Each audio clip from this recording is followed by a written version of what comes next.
c'est difficile de juger nos coutumes, comme vous le dites, parce qu'on est toujours habitué à nos coutumes. Fait que c'est vraiment difficile de prendre un pas de recul, un pas de côté là, pour essayer d'avoir un point de vue qui est objectif sur ces enjeux-là. Donc, il faut essayer de leur expliquer, mais qu'est-ce que la conversation en personne apporte de plus? Alors ça, il me semble qu'il y a des scientifiques, des psychologues qui peuvent nous expliquer, entre autres, le lien avec l'empathie, être capable de se mettre dans le point de vue de l'autre, être capable d'apprendre à faire des concessions. Est-ce que ce sont des aptitudes qu'on peut vraiment pratiquer quand on est sur texto? Repère avec Louis-André Richard. Une école sans cellulaire, c'est possible? C'est souhaitable? Julie Baribeau, une maman et une professeure de philosophie engagée, pense que l'éducation des jeunes personnes mérite de s'épanouir dans un environnement où la communication technologiquement assistée ne prime jamais sur l'exercice d'une conversation directe et féconde. Dernièrement, Mme Baribeau a pris part au débat public québécois sur la question en déposant un mémoire à l'Assemblée nationale. Soyons attentifs aux raisons de ses positions. Bonne écoute! Alors, Julie Baribeau, merci d'avoir accepté la conversation pour ce balado. Je voudrais commencer par vous témoigner ma reconnaissance sur le fait qu'on accuse souvent les professeurs de philosophie puis les intellectuels en général de ne pas savoir s'impliquer sur la place publique pour participer au débat. Et je voulais souligner le fait que vous avez produit un mémoire fort intéressant, un mémoire sur l'agir en amont, c'est le titre de votre mémoire, pour contrer la zombification des cégeps et de l'existence en lien avec la commission qui a instauré la santé publique au Québec concernant l'usage des cellulaires, des écrans, tout ce qui est électronique autour de nous. Alors, ce mémoire qui prend position sur le bien fondé d'une éducation, d'une certaine façon, dégrevée de l'usage de ces instruments, fait du bien, je pense, à la réflexion qu'on doit mener au Québec. Alors, vous êtes professeur de philosophie au niveau collégial au Québec. Vous êtes aussi une maman de 4 enfants. Je précise la chose parce que je pense que votre initiative n'est pas sans référence à l'éducation au sens large d'une mère face à ses enfants, puis d'une enseignante, surtout au collégial, que c'est le début de l'enseignement supérieur. Alors, d'entrée de jeu, Mme Baribeau, dites-nous qu'est-ce qui vous a poussé à cet acte, à ce geste, et puis quel en est l'essentiel? Merci beaucoup, M. Richard, de me recevoir à votre balado. Oui, fait qu'en effet, j'ai 4 enfants. D'abord et avant tout, je suis une mère de famille. Puis, j'ai été impliquée auprès de l'école primaire de mes enfants quand ils étaient tout petits. Puis, j'ai enseigné pendant 20 ans. Depuis 2004, je suis professeure de philosophie. Puis, lors d'un de mes retours de congé de maternité, je suis partie pendant plusieurs années. Puis quand je suis revenue, j'ai remarqué que l'ambiance des cégeps était différente de quand j'avais quitté, de mes toutes premières années. Puis une des choses qui s'est passée pendant ce congé de maternité-là, c'est le lancement du premier iPhone. Avec ces appareils-là qui ont colonisé nos milieux de travail au cégep, j'ai remarqué très rapidement qu'il y avait un changement qui se faisait au niveau de comment les jeunes interagissaient les uns avec les autres. Puis, de session en session, ces changements-là étaient de plus en plus inquiétants, étaient de plus en plus visibles. En parlant avec des collègues de différents départements, c'est quelque chose qui était vraiment senti comme une perte, comme une dégradation de notre milieu de vie.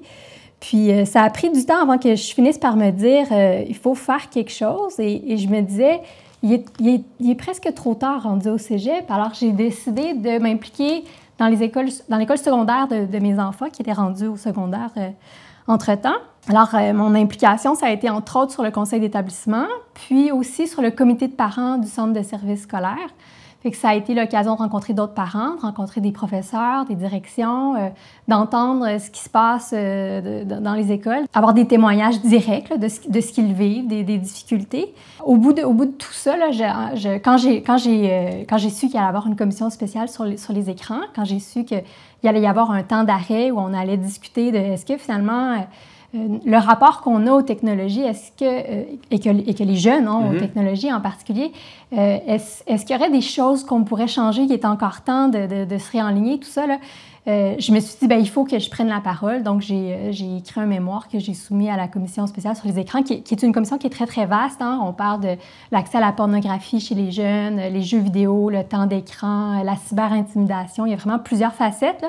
Moi, mon mémoire est vraiment centré sur l'enjeu de est-ce que dans les temps libres, pendant les pauses, à l'heure du midi, dans les écoles secondaires, est-ce que c'est une bonne chose que les dispositifs personnels qui sont électroniques, là, donc les cellulaires, mais aussi les Apple Watch, aussi les AirPods, il y a des jeunes qui vont passer l'heure du midi à écouter de la musique tout seuls dans leur coin. Il y en a d'autres qui vont être en train de gamer pendant toute l'heure du midi. Est-ce que ces dispositifs, ces appareils personnels-là ont leur place dans les écoles secondaires pendant les moments de pause, les moments d'arrêt? Puis je me doutais que peu de personnes allaient défendre la position que moi je voulais défendre, qui était qu'il fallait réfléchir à restreindre ces appareils-là.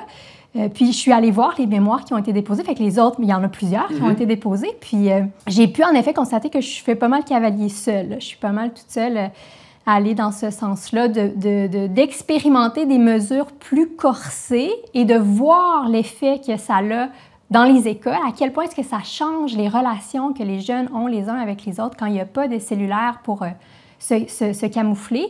Puis que je suis allée voir, c'est ça, juste pour vous donner une idée, là, une chose que j'ai lue là, dans un des mémoires, là, on recommande de miser sur le jugement et l'autonomie professionnelle des membres du personnel quant aux décisions relatives aux usages permis ou proscrits des écrans dans le respect des finalités pédagogiques et éducatives. Donc, autrement dit, dans les mémoires qui ont été déposées, tout le monde dit c'est à chaque école, c'est du cas par cas. Il y a des écoles, peut-être que les cellulaires, c'est pas tant un problème, c'est à chaque école de décider. Alors, moi, je pense qu'il faut qu'il y ait une action qui soit plus concertée, une réflexion plus profonde que de simplement dire c'est du cas par cas. Qu'est-ce que vous répondez à quelqu'un sur ce point précis qui vous dit « Oui, mais de quoi avez-vous peur, Mme Baribeau?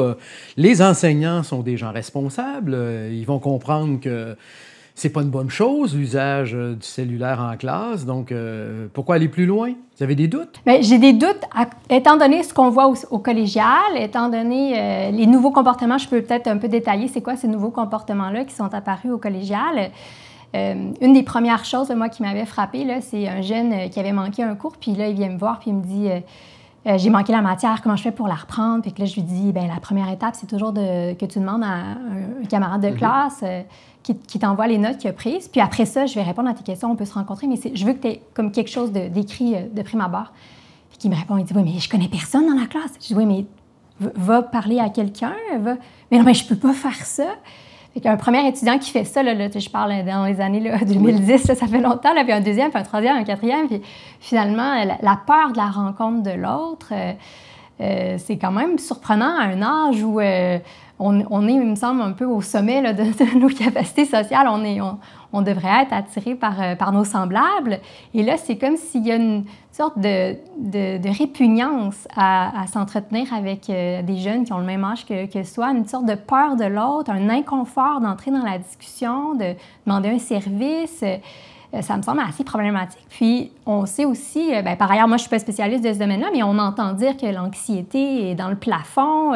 Alors, des jeunes, par exemple, une étudiante qui me dit moi, quand j'assiste à votre cours, il faut absolument que je garde mes AirPods, au moins un AirPods, parce que c'est très anxiogène, votre cours, finalement, puis j'ai besoin d'avoir de la petite musique calme, douce, qui me... alors, encore une fois, une première étudiante qui me le demande, une deuxième, là, c'est particulier. Donc, il y a comme des comportements un peu problématiques là, qui font leur apparition, puis qui semblent indiquer qu'il y a quelque chose en amont qui s'est joué, qui s'est cristallisé, et qu'il faudrait penser à revoir, parce que même si je veux faire confiance aux professeurs, peut-être que dans certaines écoles, ça se passe bien, d'autres écoles, ça se passe moins bien, là, je ne sais pas, là, mais je trouve que les professeurs de cégep, on est un peu un baromètre de qu'est-ce qui se passe dans les écoles secondaires, parce que les écoles secondaires sont très différentes les unes des autres. Il y a des écoles privées, il y a des écoles publiques, il y a des écoles rurales, il y a des écoles urbaines, il y a des écoles qui ont des concentrations sportives. Alors, sur le terrain de l'école secondaire, il y a des choses qui peuvent se passer très bien ou moins bien, mais là, on arrive dans un cours de philosophie au cégep, et là, j'ai toute la population. J'ai du monde qui vient des régions, j'ai du monde qui vient de la métropole, j'ai du monde qui vient de l'école privée, qui n'ont jamais rencontré, qui n'ont jamais fait face à la société pluraliste dans laquelle on vit. Donc, toutes sortes de gens qui sont très, très, très différents. Et ce mélange-là existait déjà il y a 20 ans. Ce mélange-là donnait lieu à de la camaraderie, à de la conversation. Et c'est ces choses-là qui sont en train de disparaître. Donc, je trouve que les profs de cégep, par rapport à la commission sur les écrans, ce serait important qu'on soit entendu parce qu'on est comme un peu le baromètre. Les profs d'éducation physique au cégep aussi pourraient dire oui, il y a des écoles secondaires où ils sont super en forme, ils sont super sportifs, mais les profs d'éducation physique au cégep comme baromètre de est-ce que les jeunes sont plus en forme ou moins en forme? Il me semble qu'on peut entendre ce qu'ils ont à dire et ce qu'ils nous répondent, c'est qu'ils sont beaucoup moins en forme qu'avant. Alors moi, comme prof de philosophie, ce que je remarque, c'est qu'il y a une sorte d'indifférence à autrui, une sorte de peur de l'autre qui me semble problématique dans une société où on cherche à promouvoir la cohésion et non pas l'isolement. Vous avez, dans votre mémoire, ça m'a beaucoup interpellé, décrit la communauté collégiale comme un milieu de vie, et ça s'est perdu. Et effectivement, me semble-t-il que dans cette fonction barométrique, là, il y a quelque chose dans ce style-là. Le cégep, cet ordre dans l'enseignement supérieur québécois est une originalité qui mérite d'être conservée. Et ça arrive à cet âge où, normalement, la camaraderie, la socialisation, le fait qu'on s'intéresse aux grandes questions puis on en discute avec les autres, c'est très mis à mal un peu par l'impact de la technologie, ce qui vous amène, vous l'avez dit, je le répète, à cibler l'enseignement primaire secondaire comme étant le lieu par excellence pour changer les habitudes, et en espérant que quand le cégep sera renouvelé, on retrouvera peut-être ce milieu de vie. Mais je vais être très terre à terre et concret. Vous êtes maman, vos enfants, ils réagissent comment? Ils ont réagi comment, là? Ils sont de la génération, j'imagine la plupart d'entre eux, qui sont arrivés dans ce monde avec la technologie. Comment ils reçoivent le fait d'une maman qui émet des réserves, on va dire ça comme ça, là, à l'égard de la présence de ces écrans autour d'eux? C'est une grande question. J'aurais beaucoup de choses à dire là-dessus, là, mais c'est sûr que mes enfants, je pense qu'ils ont ils ont été conscientisés assez tôt du fait que avoir une conversation en personne où on n'est pas interrompu par des notifications, où on peut regarder l'autre dans les yeux, c'est quelque chose qui apporte une plus-value, c'est quelque chose qui est plus enrichissant, qui est plus nourrissant qu'une conversation. Alors, je leur ai sans doute un peu transmis mes particularités par rapport à ça, de dire, bien, on est ensemble, là, ce serait bien qu'on ne soit pas dérangé, qu'on ne soit pas ailleurs, qu'on vive le moment présent. Alors, je dirais qu'en général, ce sont des choses qu'ils remarquent aussi quand ils se retrouvent avec les autres et qu'ils sont... les autres, l'attention des gens avec qui ils discutent se trouve à être captive de la machine. Là, c'est quelque chose qui les dérange eux aussi. Mais c'est sûr que chaque enfant est unique. Puis j'ai des enfants qui ont été plus rebelles là, par rapport à tout ça. Mais comme parents, on a essayé de mettre un cadre, d'expliquer le cadre. Puis c'est certain que quand on fait juste mettre des limites un peu arbitraires, les enfants ont peut-être plus tendance à se rebeller. Alors peut-être qu'une chose qu'on a réussi, une sagesse qu'on a un peu développée au fil des enfants, ça a été de mieux expliquer pourquoi il y avait un cadre, pourquoi il y avait des habitudes qu'on cherchait à maintenir dans la famille, pourquoi il y avait des lieux, des occasions qui étaient... où on ne voulait pas l'intrusion de la technologie, comme par exemple le souper en famille. Le souper en famille, c'est un moment dans la semaine qui est comme sanctuarisé. C'est un moment où on ne va pas vérifier ses notifications. Donc ça, c'est des habitudes qui ont été prises assez tôt. Puis je pense qu'en gros, mes enfants vivent bien avec tout ça. Ouais, alors si je vous entends bien, évidemment, c'est un peu prêché par l'exemple. C'est-à-dire que dans le milieu familial, vous avez tenté, et peut-être y êtes-vous parvenu, à créer une ambiance dans laquelle on peut, on peut apprécier davantage le bénéfice que les inconvénients qui sont rattachés. Comme vous vous êtes impliqué beaucoup dans les conseils d'établissement à l'école, avez-vous l'impression que la communauté des parents d'enfants vous soutiendrait dans votre initiative de réformer une école là, où on va mettre l'électronique de côté le temps au moins qu'on est en classe, et puis voilà. Oui, alors la réponse à ça, c'est que non. Les parents ne me soutiennent pas. Alors, ça dépend quels parents, mais j'en ai la preuve par certains mémoires qui ont été déposés à la commission spéciale sur les écrans, dont la Fédération des comités de parents qui a dit qu'il faut laisser chaque école choisir, dont le Centre de services scolaires de la capitale qui a produit un mémoire qui dit encore une fois que c'est qu'il faut apprendre à vivre avec les technologies puis qu'on ne peut pas faire disparaître les cellulaires, que c'est rassurant pour le parent de pouvoir contacter son enfant en tout temps. Donc, je sais qu'il y a beaucoup de parents qui sont réticents, qui aiment ce contact-là pendant les cours, pendant les pauses avec leurs jeunes au secondaire. Mais en même temps, je vous dirais que moi, dans le centre de services scolaires où je suis, étant donné que je parle de ce sujet-là depuis 2 ans, étant donné que je leur décris ce que je constate comme professeur de cégep, puis une des formulations que je répète souvent, c'est l'idée qu'une des missions de l'école, c'est de socialiser dans une société qui est pluraliste. Donc, l'idée, on ne va pas à l'école seulement pour être qualifié, pour s'instruire, on va à l'école aussi pour socialiser. Et je témoigne aux parents, je leur dis, ils arrivent au cégep, ils doivent rencontrer de nouvelles personnes parce qu'évidemment, toute leur école secondaire ne se trouve pas dans leur classe de philosophie. Les groupes sont très disparates et ils ne sont pas capables de socialiser.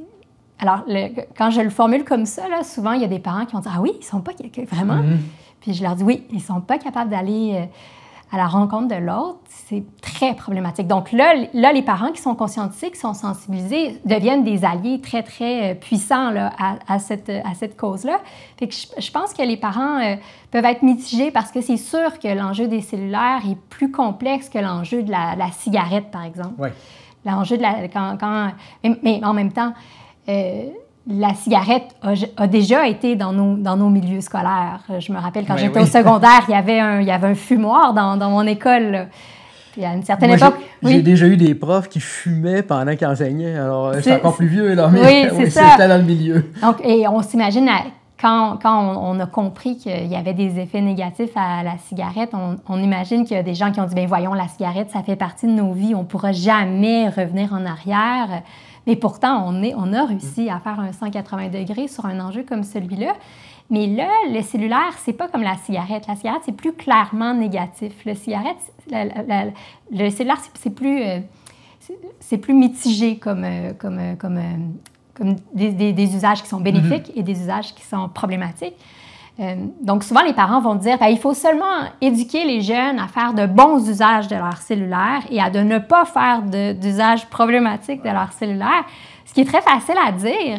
Mais comment on fait pour diviser ces usages-là? Si aller payer à la cafétéria avec ton cellulaire fait en sorte que finalement, tu vois qu'il y a une vidéo super intéressante sur TikTok, puis suite à avoir payé, tu restes sur TikTok puis tu passes ton heure de dîner à écouter des TikTok un à la suite de l'autre. Ça fait que c'est très, très difficile de faire de trancher comme ça. Si je peux me permettre, vous savez sans doute que Steve Jobs, qui est l'inventeur des technologies les plus avancées en matière de téléphone, de iPad et compagnie, a envoyé ses enfants en Californie dans des écoles où il n'y avait même pas d'ordinateur. Et son argument, c'est de dire, est-ce que ce que je fais n'est pas bon ou est inutile? Non, non, c'est très bon, mais ça ne peut pas être dans les mains d'une jeune personne avant l'âge adulte. Et ses enfants, qu'ils le veuillent ou non, les enfants, je veux dire, ils ont vécu une période d'apprentissage technologie free. Alors, je pense que ça va dans le sens de ce que vous dites. C'est très facile d'être vertueux en théorie, beaucoup plus difficile quand on contracte des habitudes dès le plus jeune âge avec justement ces moyens de communication. Vous avez dans le mémoire, je rappelle 2 points que vous avez déjà soulevés, là, c'est-à-dire la difficulté de socialiser d'une part et puis l'angoisse, le stress que vivent les jeunes. Spontanément, je vois un lien de cause à effet, ou du moins un lien assez étroit entre les deux phénomènes. L'incapacité d'aller vers l'autre, ça amène à nous replier sur nous-mêmes, peut-être. Donc, est-ce que vous faites ce genre de lien? Bien, c'est sûr que c'est pas ma formation, c'est pas ma spécialisation là, d'expliquer comment où la causalité s'établit exactement, mais j'aime ça lire sur ce sujet-là, là, fait que j'essaie de voir qu'est-ce que les autres spécialistes de différents domaines ont à dire là-dessus. Puis ce que j'ai lu, en tout cas, c'est qu'une relation en personne, en chair et en os, une relation qui se vit en direct, où on est des corps incarnés, l'un face à l'autre, au niveau de ce que ça produit au niveau hormonal, au niveau du cortisol, au niveau de ce genre de trucs-là, ça n'a pas son équivalent quand la conversation, la communication se fait par texto ou d'une autre manière. Donc, le lien précis de qu'est-ce qui cause quoi, je pense pas que ce soit à moi de l'expliciter, mais je sais je sais que c'est quelque chose qu'il faudrait qu'il soit fait. Il doit y en avoir un, là. Je peux pas tout expliquer le mécanisme par lequel ça se passe, mais quand les jeunes me répondent, moi, c'est un sujet là, que j'aborde beaucoup en classe, là. Je leur dis, ce que vous faites présentement à la pause, ça me semble surprenant. Moi, dans mon temps, je fais la vieille prof, là. Moi, dans mon temps, à la pause, on se faisait des amis. Puis là, ils me répondent, ouais, mais les temps ont changé. Puis des fois, ils vont même faire des liens avec le contenu de cours, là. Vous le disiez, là, les coutumes, là, ça change d'une société à l'autre. Bon, bien, les coutumes de votre temps, c'était de se faire des amis. Les coutumes de notre temps, c'est de communiquer par texto à nos amis. Mais est-ce que c'est équivalent comme coutume? Est-ce qu'il y a des coutumes qui sont plus humanisantes que d'autres? Est-ce qu'il y a des coutumes qui peuvent être de mauvaises habitudes que l'on prend, des occasions à côté desquelles on passe pour grandir? Là, c'est la question que je leur renvoie. Puis là, ils vont me dire, bien, c'est difficile de juger nos coutumes, comme vous le dites, parce qu'on est toujours habitué à nos coutumes. Fait que c'est vraiment difficile de prendre un pas de recul, un pas de côté là, pour essayer d'avoir un point de vue qui est objectif sur ces enjeux-là. Donc, il faut essayer de leur expliquer, mais qu'est-ce que la conversation en personne apporte de plus? Alors ça, il me semble qu'il y a des scientifiques, des psychologues qui peuvent nous expliquer, entre autres, le lien avec l'empathie, être capable de se mettre dans le point de vue de l'autre, être capable d'apprendre à faire des concessions. Est-ce que ce sont des aptitudes qu'on peut vraiment pratiquer quand on est sur texto? Est-ce que ce n'est pas des choses qu'on développe davantage quand on est en présence d'un être humain, quand on regarde un être humain dans les yeux? Il me semble qu'on a besoin de scientifiques qui nous montrent la plus-value vraiment là, du rapport humain en direct. Avez-vous l'impression que les décideurs au ministère, les décideurs dans les administrations scolaires, au cégep ou au secondaire, sont dans une mentalité où finalement la notion d'adhérer à un progrès inéluctable devient le leitmotiv de tout leur règlement, est-ce qu'on est là-dedans, de ce point de vue-là, vous pensez? Bien, peut-être, mais encore une fois, je pense que quand on parle de ces sujets-là, en fait, peut-être qu'à une certaine époque, c'était beaucoup ce qu'on entendait, mais depuis qu'on sait, entre autres, que Steve Jobs et les grands de la Silicon Valley sont très méfiants des produits qu'ils créent par rapport à leurs enfants parce qu'ils savent que ce sont des produits addictifs, ils savent qu'ils créent de la dépendance dans leurs produits de façon volontaire pour capitaliser sur cette dépendance-là. Il me semble qu'on commence à entendre le contre-discours, puis les directeurs, il me semble qu'ils doivent l'entendre aussi. Fait que j'ai bon espoir qu'on soit comme au début d'une nouvelle vague. Et je dirais que depuis 1 an, là, moi, mes interlocuteurs ont changé leur fusil d'épaule. J'ai senti qu'on m'écoutait davantage, qu'on me prenait plus au sérieux. Puis il y a des livres qui peuvent faire la différence sur ces enjeux-là. Je pense entre autres à la publication de The Anxious Generation de Jonathan Haidt. Moi, c'est un chroniqueur de la presse qui m'a aiguillonné vers ce livre-là, Patrick Lagacé. Ce livre-là, aux États-Unis, c'est un best-seller et il a un impact réel là, dans les écoles, dans les équipes écoles, les directions lisent ce livre-là, s'ouvrent les yeux, font des changements.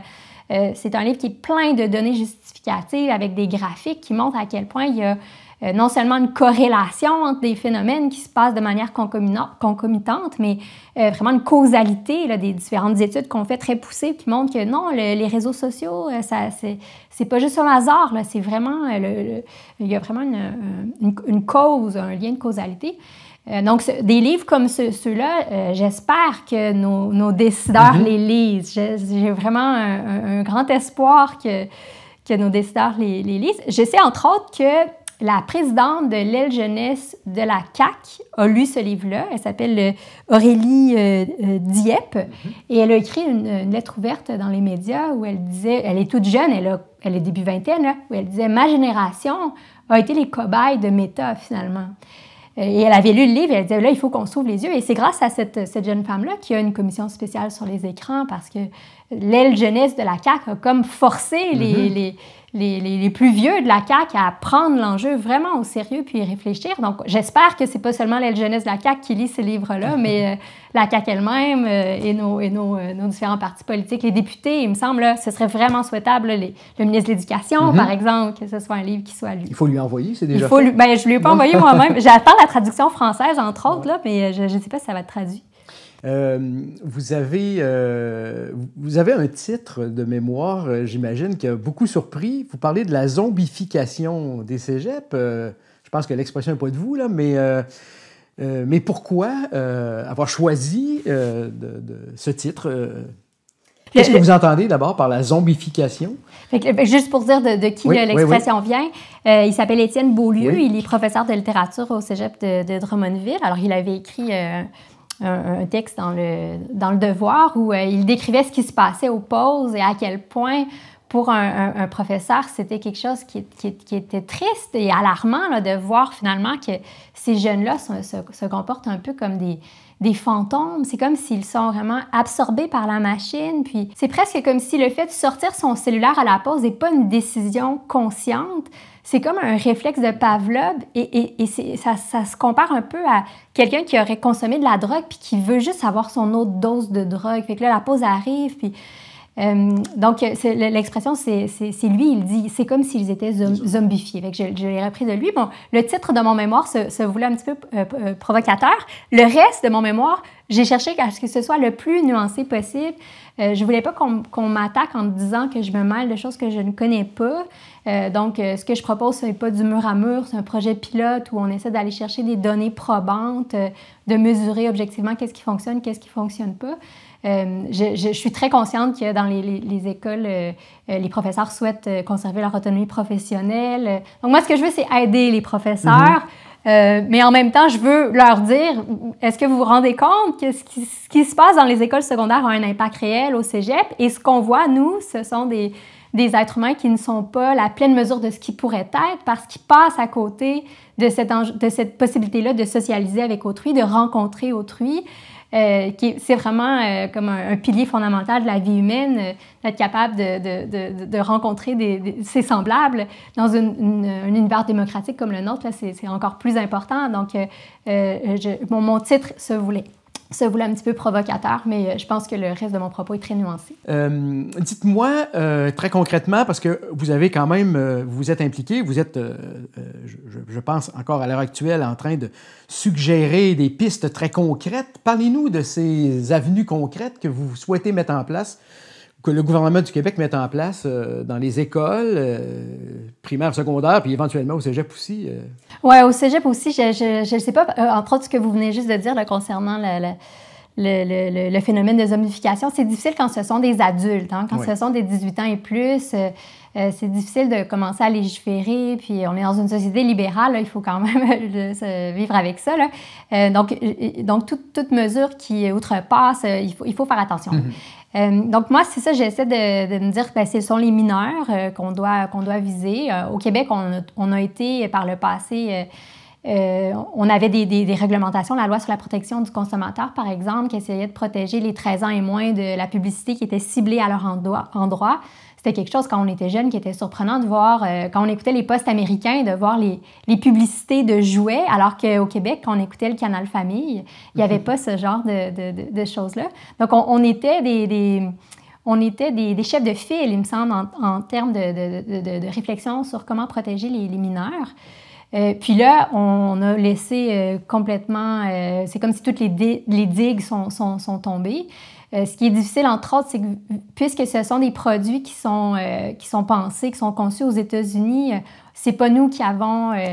on n'a pas les coups des franges pour agir. Si je donne l'exemple de ce que le gouvernement canadien a fait avec Meta, de dire finalement, il faudrait que les journalistes canadiens soient payés quand on partage des nouvelles. Meta de répondre c'est beau, il n'y en aura plus de partage de nouvelles canadiennes sur Meta. Là, finalement, c'est nous qui en sommes perdants parce qu'on est moins bien informés. On doit changer nos habitudes, puis certaines personnes ne changent pas leurs habitudes, donc sont juste plus informées de ce qui se passe. Donc, c'est difficile de trouver une manière de contrôler ces compagnies-là, puisque ce ne sont pas des compagnies québécoises ou canadiennes, ce sont des compagnies qui ont le gros bout du bâton et et aux États-Unis, on essaie un peu là, de refaire des procès puis tout ça, puis peut-être qu'ils vont réussir, mais pour l'instant, en tout cas, nous, on n'en voit pas du tout l'impact. Donc, ce que je pense, c'est que pour que l'école publique québécoise soit au diapason avec sa mission fondamentale, ce qu'il faudrait faire, c'est que les écoles soient des sanctuaires à l'abri des cellulaires, des appareils technologiques personnels qui ont une infinie sollicitation, là. Donc, un sanctuaire où on essaie de donner un répit à ces jeunes-là qui sont à une période cruciale de leur vie, qui sont en formation. Leur cerveau est en train de se développer, c'est ça. Alors, c'est intéressant d'entendre des spécialistes qui nous expliquent, entre autres, l'autorégulation, là, chez un jeune de 14 ans, là, ben ça peut pas être comme un adulte parce que les parties du cerveau sont pas encore, le cortex préfrontal n'est pas encore pleinement développé. Donc, quoi faire par rapport à tout ça? Ben, peut-être que ce qu'il y a à faire, c'est finalement se dire, ben, il y a un lieu qui est l'école, qui est un lieu qui est un peu, qui est différent de la société elle-même. La société, c'est un lieu marchand, commercial, mais l'école, en tant que telle, ça ne devrait pas être un lieu où on passe l'heure du dîner à magasiner en ligne sur Amazon. Donc, essayer de trouver une manière de faire ce virage-là où on se dit, les cellulaires sont problématiques, puis là, c'est les cellulaires, puis les technologies de demain, ce sera quoi? On sait que la technologie, ça avance vite, là. Il n'y a pas de limite vraiment à la fabrication de ce qu'on va être capable de faire. Donc, est-ce que ce ne serait pas un moment, présentement, là, de se dire, bien, on veut préserver nos écoles de ce genre de colonisation-là? Et là, ce que j'ai fait, dans le fond, c'est que moi-même, j'étais un peu sceptique. Est-ce que c'est même possible de le faire? Fait que je voudrais un peu situer ma prise de position entre deux extrêmes qu'on entend souvent. Et juste avant, puisque je vais enfoncer le clou, là, je me fais l'avocat du diable, puis je vous dis, oui, mais si vous faites ça, Mme Baribeau, comment nos enfants vont intégrer la société? Vous êtes en train de dire que l'école n'est pas la société? Et qu'à cause de ça, mais moi, mes enfants, ils vont retourner dans la société et ils vont être handicapés là, par rapport à l'offre. Bien, il y aurait beaucoup de choses à dire, là, mais être handicapé, alors là, c'est comme si les bases même de ce que l'humanité a à développer, là, les semences de ce qu'on porte en nous, ces semences-là, finalement, leur développement est entravé par ce qui se passe présentement dans les écoles. Donc, non, ils ne seront pas handicapés. Au contraire, on essaie de leur donner leur chance de devenir tout ce qu'ils ont à être, donc de s'épanouir comme être humain. Et à l'extérieur de l'école, il sera encore temps là, d'aller sur les réseaux sociaux ou quoi que ce soit, là. Donc, je pense d'avoir une période de la vie qu'on essaie de sanctuariser, comme je disais tout à l'heure, là, mais de préserver de cette intrusion-là qui est très tyrannique, finalement, là, très vorace.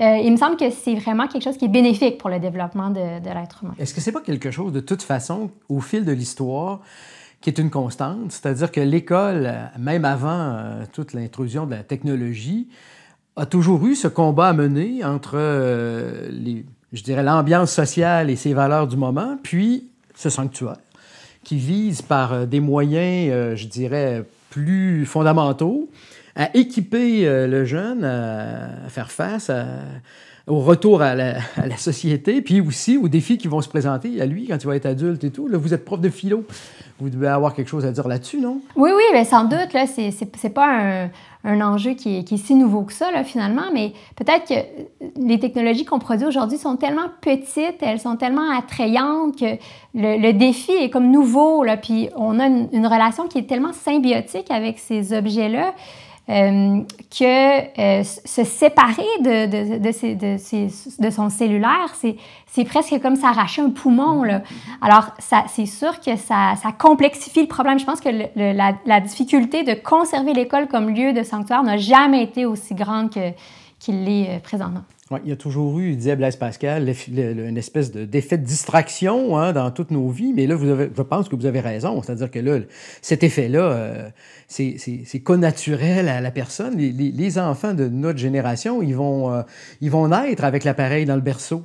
ils vont grandir avec. Alors, c'est vraiment très attaché à l'individu. Moi, une chose que je trouve intéressante quand mes amis sont devenus parents, un à la suite de l'autre, il y a comme à un moment donné un constat, là, OK, Internet, c'est infini. Là. Ma fille pourrait passer toute la fin de semaine là, à écouter des vidéos sur YouTube, à jouer sur friv.com, une sorte de constat. Là. OK, comme adulte, peut-être que certains d'entre nous, on gère bien, puis on est capable, à un moment donné, on se tanne de Wikipédia, on se tanne de Netflix, mais de constater, OK, mon enfant a vraiment cette fragilité-là, cette vulnérabilité-là, et puis je dois mettre une limite, mais là, comment on fait? Puis le contrôle parental, comment ça fonctionne? Puis c'est tellement nouveau, puis chacun a un réseau Internet différent. On demande de l'aide à un autre parent, puis le contrôle parental ne fonctionne pas de la même façon. Donc, on est vraiment laissé à nous-mêmes comme parents, puis c'est très difficile de savoir comment encadrer ces choses-là. Puis les écoles aussi, c'est extrêmement difficile pour elles aussi. Comme parent, justement, qu'est-ce que vous diriez, qu'est-ce que vous dites à propos de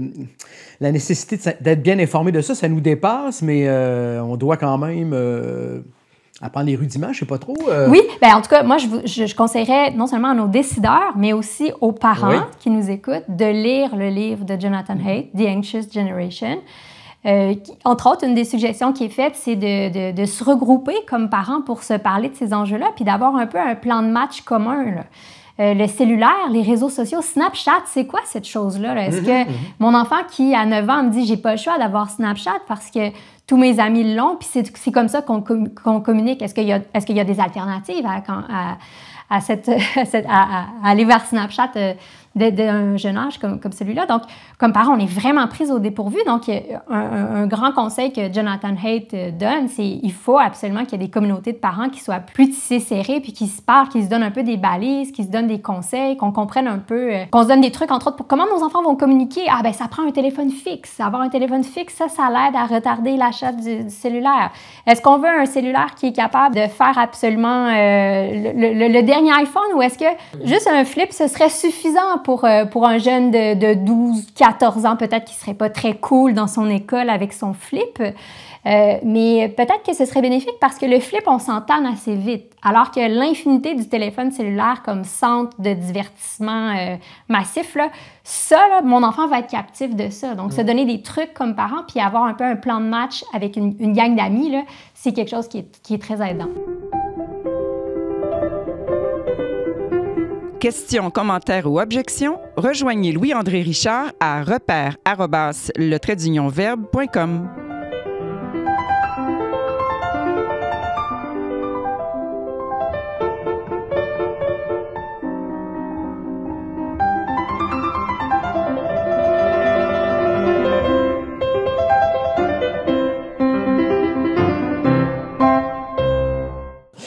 Parlez-nous un peu du Phone Free School Movement. Vous avez beaucoup étudié ça.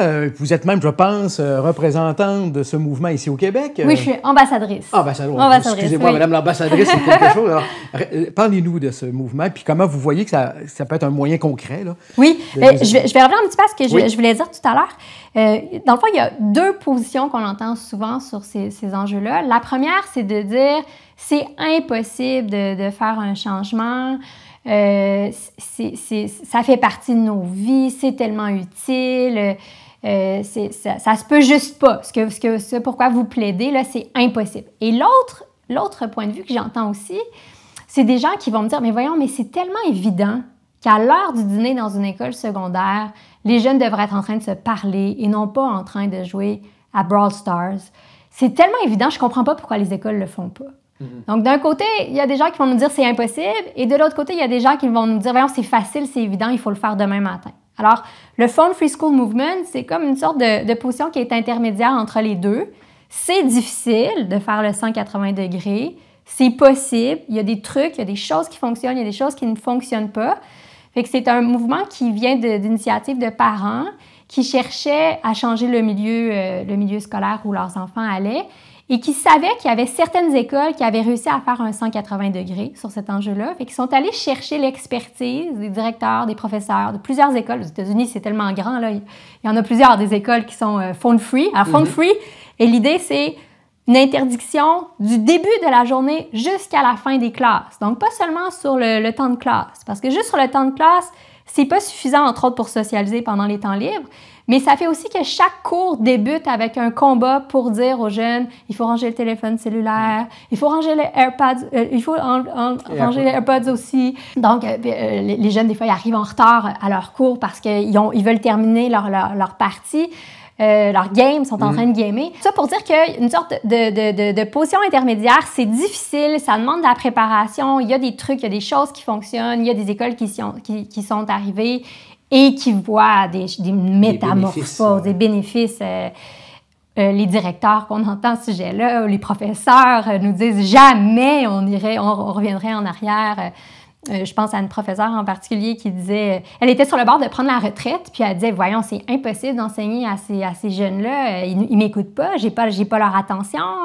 Donc, elle voulait prendre sa retraite, puis finalement, le directeur a décidé de rendre l'école phone free, sans cellulaire du début à la fin de la journée. Puis, elle a dit, OK, je vais donner une chance. Puis finalement, elle n'a pas pris sa retraite. Elle a continué d'enseigner. Parce que les jeunes ne se comportent plus de la même façon. Elle a retrouvé le goût de la conversation avec ses étudiants. Tout à fait, tout à fait. C'est bien. Alors donc, on comprend l'origine du mouvement et puis vous faites des recommandations pour que le gouvernement québécois... Bien, j'aimerais ça, entre autres... implique là-dedans. Alors, une des choses que j'ai fait cet été, c'est que quand je suis devenue ambassadrice, j'ai été en contact étroit avec les fondatrices de ce mouvement-là et je leur ai dit, bien, on aurait besoin d'une version française. Alors, elles ont engagé une traductrice québécoise qui s'appelle Gabrielle Dussault, qui a fait une traduction extraordinaire. Là, je l'ai relue à maintes reprises. Là. Vraiment, c'est très bien fait. La trousse est gratuite. Elle est accessible sur le site. Le site lui-même est en anglais, mais il y a comme un onglet. Là, on peut avoir Alors, le site s'appelle phonefreeschoolmovement.org. Et donc, dans cette trousse-là, on a toutes sortes de trucs. Fait que je pourrais peut-être un peu vous résumer comment est-ce qu'on peut outiller les directions pour faire ce changement-là. Fait que une première étape, ce serait de vraiment bien penser à ce qui doit être changé dans une école avant d'annoncer quelques changements que ce soit. Parce que c'est sûr que je vous disais, c'est difficile, il y a des changements à faire. Entre autres, dans les écoles secondaires, souvent, les codes QR servent à communiquer avec les jeunes. Alors, s'il y a des codes QR de tapisser partout sur les murs, dans les toilettes, partout, là, c'est certain que c'est propice, ça donne envie de sortir son cellulaire. Ben oui. Alors, il y a des choses comme ça qu'il faut dire, OK, ça nous prend un nouveau moyen de communication. Alors, comment est-ce qu'on va faire?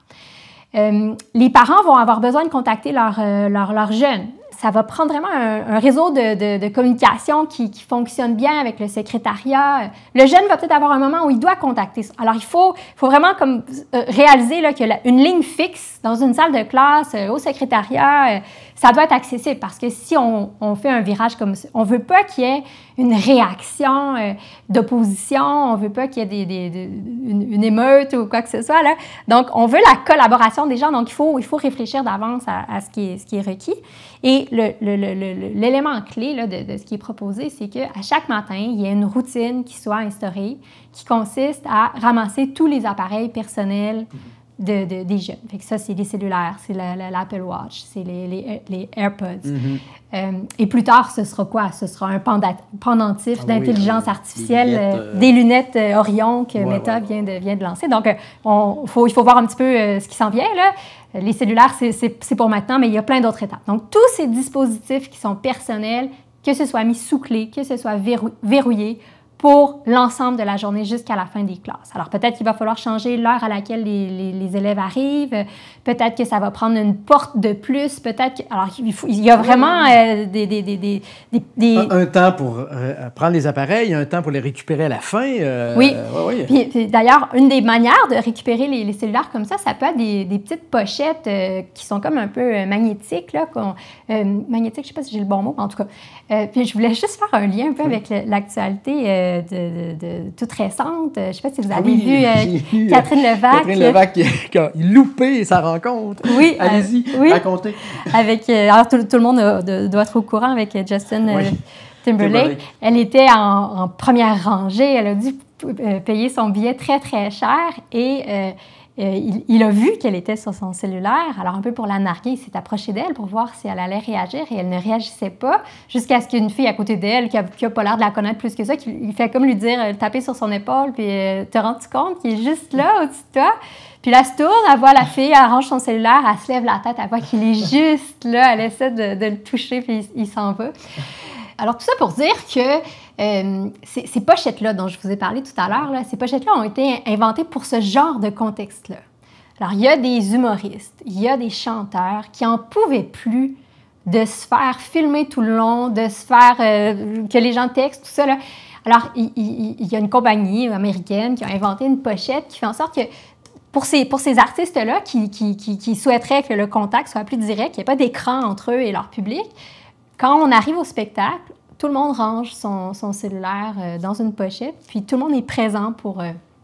Alors, il y a une mère de famille qui a assisté à un spectacle comme ça, c'était un humoriste aux États-Unis, puis elle a dit « Hey, mais pourquoi on ne fait pas ça pour les écoles? » Donc, l'idée est venue d'un cas comme celui-là.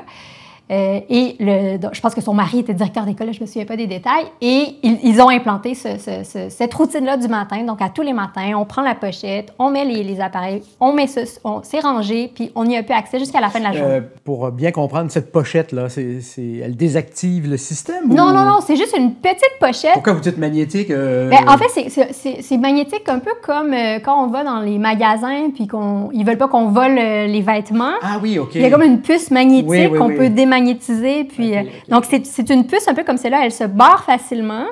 Et une fois qu'elle est barrée, on a besoin à la fin de la journée de la déverrouiller. La déverrouiller, c'est ça, avec quelque chose de magnétique. Là.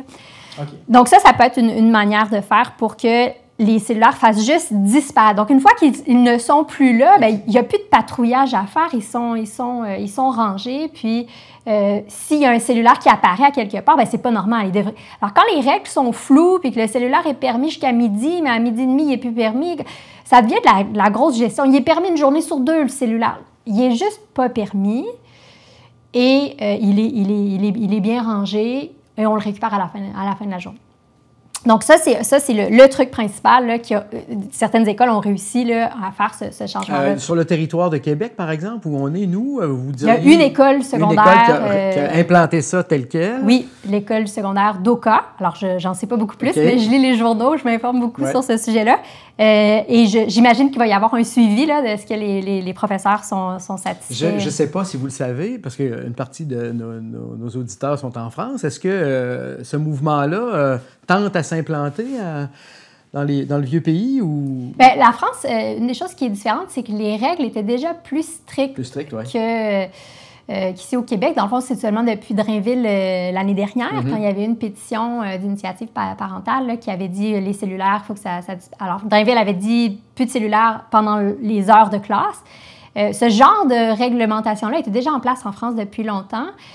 Puis, la façon dont les groupes d'âge sont divisés en France et au Québec, c'est différent. Donc, le lycée, le collège, l'école secondaire, c'est pas un équivalent identique.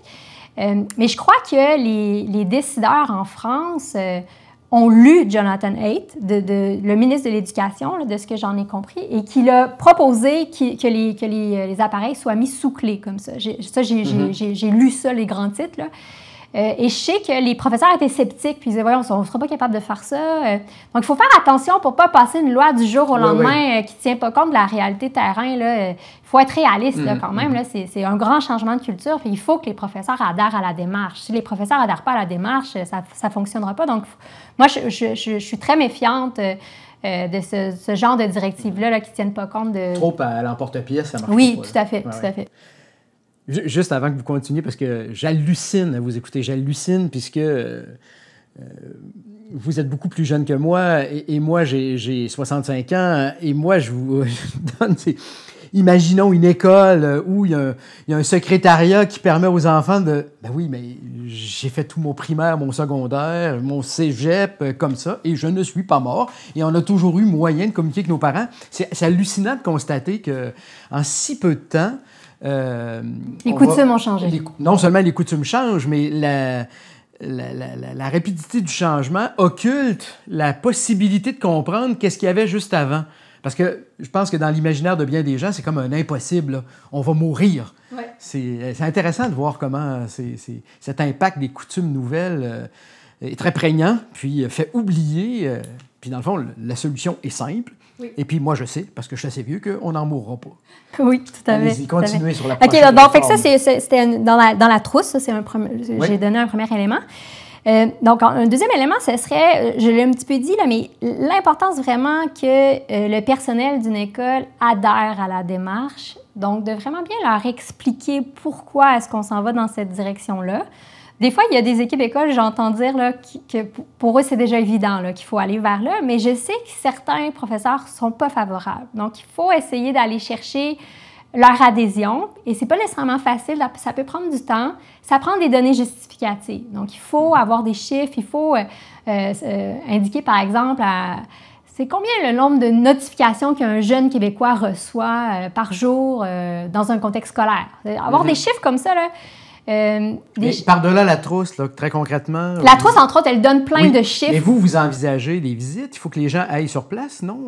Des visites, qu'est-ce que vous voulez dire? C'est-à-dire une ambassadrice comme vous ou d'autres qui vont aller dans les écoles rencontrer, non? Mais c'est pas la solution, ça, pour... en fait, surtout par rapport aux sceptiques? En fait, je vous dirais... oui, il faut expliquer la démarche, et peut-être que pour bien l'expliquer, ça prend des experts qui peuvent... bien expliquer, que ce soit aux parents, que ce soit aux élèves, que ce soit aux professeurs, quels sont les méfaits de la présence du cellulaire dans une école au niveau psychologique, au niveau développemental, de façon générale. Alors, moi, je ne me propose pas pour faire ça. Non, je comprends. Mais si des spécialistes, si des experts veulent le faire, c'est sûr qu'on a besoin de ça. Fait que pour aller chercher l'adhésion d'un corps professoral, entre autres, là, on a besoin de ce genre de choses-là là, que vous nommez. Alors, il faut que l'équipe école soit vraiment unanime là-dessus, qu'il n'y ait pas de maillon faible. Et il faut que les sanctions soient appliquées rapidement. Alors, c'est dommage, mais ça prend des sanctions. Il faut qu'il y ait de la rigueur, il faut qu'il y ait de la constance dans l'application de la règle. Et une des choses que la trousse dit, c'est qu'il ne doit pas y avoir d'avertissement. Alors, le message, on sait quelle est la nouvelle règle. Disons, elle est implantée au début janvier. On a eu tout l'automne pour annoncer, pour donner des avertissements. Tout le monde sait c'est quoi la règle. Et dès qu'un cellulaire est vu, alors disons un enfant aurait remis un vieux cellulaire dans la pochette plutôt que... Oui, c'est vrai. Oui, ça peut être oui. Les ruses étant ce qu'elles sont. Oui, tout à fait. Alors, il faut que les sanctions soient appliquées immédiatement, et les sanctions doivent être de retirer le cellulaire de l'enfant. Donc, il faut qu'il y ait vraiment une rigueur à l'application de cette règle-là. Est-ce que c'est juge utopique, le fait de dire qu'on pourrait demander aux parents d'envoyer leurs enfants à l'école sans cellulaire? Pour la journée, je parle. Oui, bien, je sais que l'école où je suis impliquée, ils ont commencé à faire ce changement-là. Puis je parlais avec des mamans, leur enfant est en secondaire 1. Puis là, ils m'ont dit « on a reçu une lettre cet été qui disait qu'en secondaire 1, le cellulaire ne sera pas permis. » Alors, on a décidé de ne pas acheter de cellulaire à notre enfant. Alors que les grands frères avaient eu un cellulaire dès secondaire 1. Alors, pas acheter de cellulaire, retarder l'achat du cellulaire, ça, c'est vraiment un effet bénéfique. Puis là, tu as une simplicité de gestion après ça, mais on ne peut pas penser qu'on va obliger les parents à faire quoi que ce soit. Non, c'est ça. Mais c'est intéressant de voir que, en tout cas, l'idée germe. Oui, voilà. Mais c'est ça, mais comme dans les écoles secondaires, quand ils sont en secondaire 1, c'est une chose. Quand ils sont en secondaire 5, c'est autre chose. Donc, c'est sûr que les défis se complexifient au fur et à mesure que les enfants vieillissent. Là. Donc... Alors, bref, il faut mettre les profs dans le coup. Il faut mettre les parents dans le coup, parce que là, les parents vont avoir à couper le cordon. Ils ne pourront pas demander à leur enfant « puis comment ça s'est passé ton exposé oral? » puis avoir une réponse dans la minute qui suit. Là. Donc, il faut que les parents cessent d'avoir ce genre d'habitude-là. Il faut qu'ils laissent une sorte d'indépendance à leur enfant. L'école, c'est un moment où on n'est pas avec nos parents, en théorie. Là. Mais aujourd'hui, c'est un moment où on texte maman un peu tout le temps. Là. Donc ça, c'est le genre de truc qu'on a dans la trousse. Et les élèves doivent vraiment bien comprendre pourquoi est-ce qu'on fait ça. Entre autres, une des choses que j'ai vues là, à travers le Phone Free School Movement, c'est une école qui n'avait pas du tout expliqué aux élèves pourquoi ils allaient dans ce sens-là. Et les élèves disaient, bien, vous auriez peut-être dû nous le dire. Hein? Puis là, il y avait la résistance, l'opposition. Donc, vraiment expliquer. Et ça s'explique à un jeune que ce n'est pas une visée punitive, mais que c'est quelque chose d'éducatif pour lui. D'apprendre qu'il y a des lieux dans la vie où le cellulaire n'est pas à sa place. Et l'école ne serait pas la première à se dire il y a des lieux où on n'a pas besoin de cellulaire. Si on pense au Québec, on a des lois qui disent qu'on ne peut pas conduire une voiture en textant en même temps. Dans la ville de Québec, par exemple, les piscines de la ville de Québec sont rendues des lieux sans cellulaire. Ils se sont rendus compte que les cellulaires apportaient plus de négatifs que de positifs. Alors, le négatif, c'est de filmer des gens, prendre des photos des gens qui sont en maillot de bain. Ça, c'était quelque chose qu'on voulait cesser la pratique de ce comportement-là. Et les parents étaient moins attentifs à leur enfant dans la piscine. Oui, tout à fait. Alors, il y avait un enjeu de sécurité réel qui était là. Alors, la Ville de Québec a décidé, dorénavant, toutes les piscines de la Ville de Québec sont sans cellulaire. Julie Baribeau, notre entretien arrive à la toute fin. Je suis déchiré. On aurait le goût de continuer encore une bonne heure sûrement. Mais bon, les choses étant ce qu'elles sont, on doit s'arrêter. Je voulais juste revenir, en fait, vous dire une chose. Que vous avez parlé au début du fait que l'école doit être sanctuarisée. Et je pense que peut-être un des effets qu'on peut espérer des réformes que vous suggérez, c'est que la famille aussi soit sanctuarisée. Hein? Vous avez parlé de la présence des cellulaires autour de la table.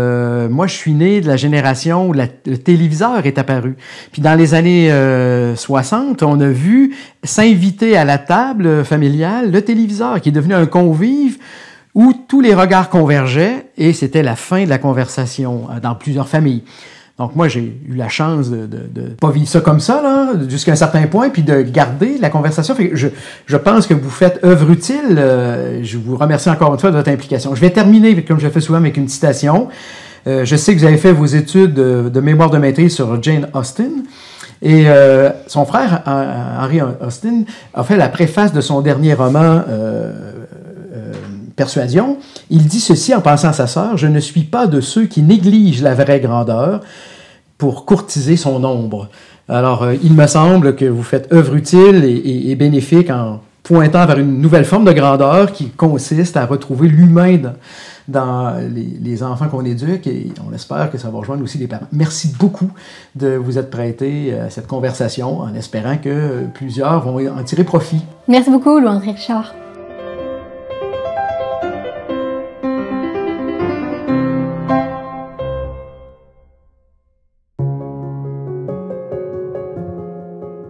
Repère est produit par l'équipe du Verbe Média, 100% indépendant et gratuit, et foi et culture contemporaine.